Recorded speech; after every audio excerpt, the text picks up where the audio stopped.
எசேக்கியா ராஜா வியாதிப்பட்டிருக்கும் பொழுது மிகவும் அழுது கர்த்தரை நோக்கி விண்ணப்பம் செய்கிறார்.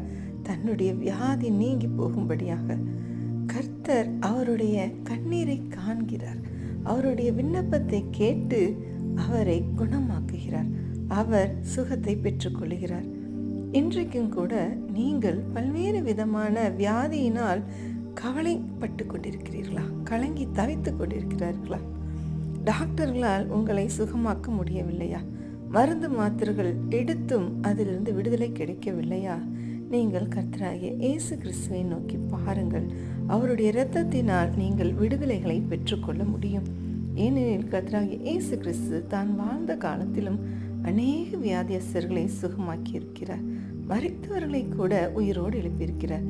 கர்த்தர் தாமே உங்கள் ஒவ்வொருவரையும் குணமாக்குவாராக. ஆமென்.